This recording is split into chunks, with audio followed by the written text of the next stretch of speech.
Hoy escuchaba hablar desde España sobre la Argentina y me dejó de cierta manera con un sabor amargo, ¿no? Porque es raro escuchar cuando otros hablan de nosotros y nos comparan y dicen, no es que no tenga razón en algunas cosas, sino que es darse cuenta de la imagen que nosotros transmitimos, ¿no? Hacia afuera.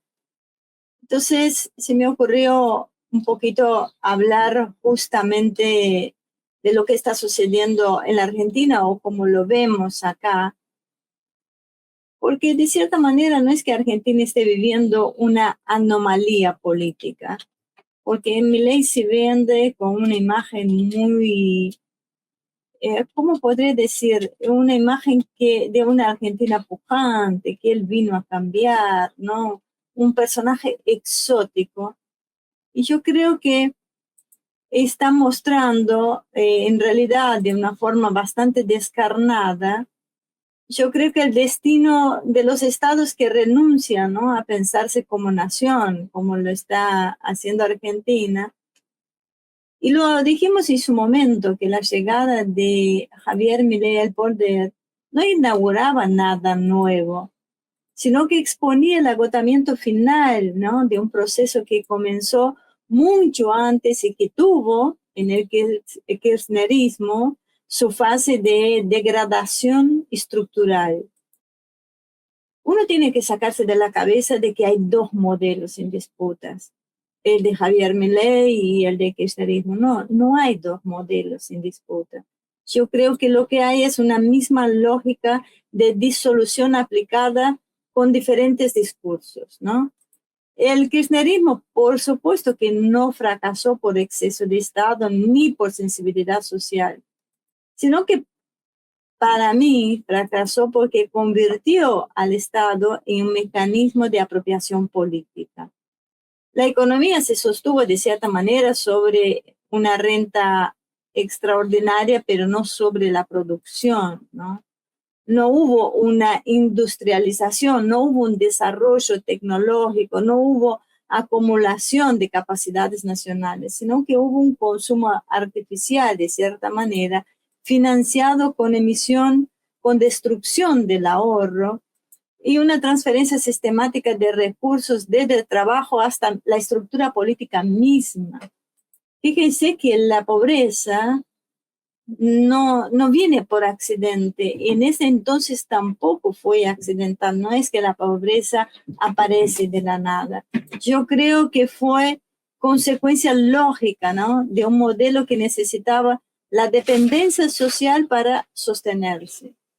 Y el deterioro institucional tampoco fue una corrupción episódica, por decirlo de alguna manera. Fue un método empleado ex profeso, ¿no? La justicia, ¿qué podemos decir de la justicia? Una justicia que fue, quizás siempre haya sido así, y yo ahora me doy cuenta, una justicia subordinada, ¿no? Como organismos de controles neutralizados, esta legalidad adaptada al poder de turno. Entonces el Estado dejó de ser un árbitro y pasó a ser un botín. En realidad, a veces uno pregunta, ¿quieren llegar al poder? ¿Pero para qué quieren llegar al poder? ¿Para tener un botín de guerra, como los piratas que van y se roban un gran botín? ¿Qué van a hacer con esto? Porque siguen siendo piratas, siguen haciendo esta vida ordinaria, si bien los piratas tenían los suyos, ¿no? Porque a los suyos les iba bien, y esto es lo que hacen los que llegan al poder, cooptan el Estado y se olvida que la función misma del Estado es mantener a su población, a las infraestructuras, a los servicios, ¿sí? Eso. Vos no llegás al Estado no es su botín, no es para hacerte millonario, para tener mayor comodidades, para tener. Vos llegás a administrar el Estado para que tu país funcione, para que tu país sea soberano, para que haya un bienestar a la población. Pero eso no pasó, porque se instaló una agenda identitaria importada que no resolvió ningún problema material y sí cumplió una función central que todos lo vimos y acá hemos sido muy críticos, que fue fragmentar la sociedad, ¿no? Moralizar de cierta manera la política. Lo vimos, nos destrozaron muchas familias, ocultaron esa entrega silenciosa de nuestros recursos estratégicos. Entonces esta grieta que se formó no fue solo una construcción funcional, ¿sí? Sino que fue realmente una disputa ideológica real. Y Milei llega justamente como esto, ¿no? Cómo reacciona a este colapso, a este hartazgo, pero él no revirtió nada. Él aceleró los procesos y su gobierno, ¿qué podemos decir? No desmonta la lógica extractiva, ¿no? Sino que la profundiza de cierta manera. Milei no construye soberanía, no estaba en su agenda, sino que nos va dejando de a poquito, ¿no? Nos va liquidando así abiertamente, lo dice y está orgulloso de hacerlo. ¿Se reformó el Estado? No, se vació el Estado. Entonces lo que se elimina no es la casta política, como dice él, sino que se recicla. Y se recicla también la capacidad estatal o se elimina la capacidad estatal de regular, de planificar, de proteger. Los servicios públicos están abandonadísimos. Yo no salgo de mi asombro cada vez que voy al centro, que voy a hacer un trámite, los servicios, la cantidad de personas en situación de calle, el deterioro que ves en la ciudad de Buenos Aires, para que después no me digan que hablo por toda la Argentina, estoy hablando de Cava, que refleja de cierta manera lo que está sucediendo en el país. Y hay una decadencia terrible. Viva la libertad, carajo. Yo creo que el resultado no es libertad. Es una selección social, ¿no? Por los ingresos y la pobreza constante que vamos viendo, este goteo, como son las personas, las gotas son las personas que van cayendo a la pobreza. Entonces ese discurso del Estado mínimo que dice, encubre en realidad una concentración económica de monopolios privados y la pérdida total, ¿no?, de control sobre áreas estratégicas. Y sin regulación, como ellos quieren, el mercado no genera competencia, sino que una dominación. Y la sociedad que se ha fragmentado entre los que pueden pagar y los que quedan afuera es muy notorio. Esto no es un liberalismo clásico, ¿no? ¿Qué podríamos decir? Sería como un feudalismo moderno con esta retórica libertaria. En la política exterior el patrón es el mismo de siempre que lo vemos, esta alineación automática, esta pérdida de márgenes de maniobra, subordinación. No hay una estrategia nacional.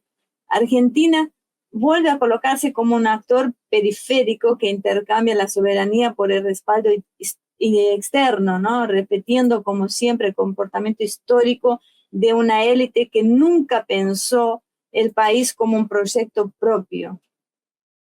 Y por eso cuando uno habla y cuando uno ve el contraste con Rusia y China, uno no habla por una cuestión ideológica, porque este contraste no es ideológico, es estructural. Rusia, en los años, tras el colapso, en los años 90, entendió que sin un Estado fuerte no hay una sociedad viable. Reconstruyó el control sobre los sectores estratégicos, defendió su esfera de influencia y asumió el costo de confrontar para preservar su autonomía. China hizo lo contrario que la Argentina. Usó el mercado como una herramienta. Está bien que no podemos comparar el mercado chino con el mercado argentino, pero él usó como una herramienta, ¿no? Como amo, ¿no? No subordinó el capital extranjero, planificó décadas, acumuló tecnología, construyó infraestructura y sostuvo, ¿sabe qué? Lo más importante, la cohesión social. Fíjense que tanto Rusia como China, además de muchas cosas en común, lo que tiene es sostener la cohesión social, ¿no? Ver que una sociedad que esté contenida, el país funciona mejor. Y yo lo hablo sin romanticismo, sin idealización, sino que cuando hacen esto, si, no estoy tan segura si es porque quieren a su población, sino porque le da un poder al país que lo hace mucho más difícil de romperse después. Fíjense que Argentina, en cambio, acá discutimos los relatos mientras perdemos nuestras capacidades. No hay un proyecto de gobierno, ustedes mismos lo vieron. No hay un modelo de Estado, no porque no lo haya, porque si no, ningún funcionario que intenta llegar al poder quiere hablar de este tema. Prefieren trabajar sobre lo emocional, ¿no? Un modelo destruyó el Estado en nombre del pueblo mismo. Y el otro lo liquida en nombre del mercado. O sea, ambos coinciden en lo esencial, y acá estoy hablando del kirchnerismo y del mileísmo, en algo que son muy coincidentes los dos. No hay proyecto nacional, no hay una planificación, no hay una voluntad de construir soberanía económica, tecnológica, ni política. Yo creo que la verdadera división no es peronismo versus antiperonismo, ni izquierda versus derecha. 1.000.000 de veces hablamos de esto, ¿no? Yo creo que tenemos que replantearnos estos discursos. La gestión del saqueo, ¿no? Con discurso social, o una gestión del saqueo con discurso libertario, es lo mismo. Cambia la estética, no cambia, realmente no cambia el resultado. Así que yo creo que hasta que Argentina no entierre ambos dogmatismos y mires en complejo a quienes, más allá de simpatías ideológicas, priorizan a la nación, como dije antes, como hicieron China y Rusia, este espiral de decadencia que estamos viviendo en la Argentina solo se va a acelerar. Y el futuro no está entre el populismo, como dice algunos, clientelar y el anarcocapitalismo, ¿no? Sino estoy hablando en la construcción de un Estado estratégico al servicio de un proyecto nacional y de una sociedad cohesionada, ¿sí?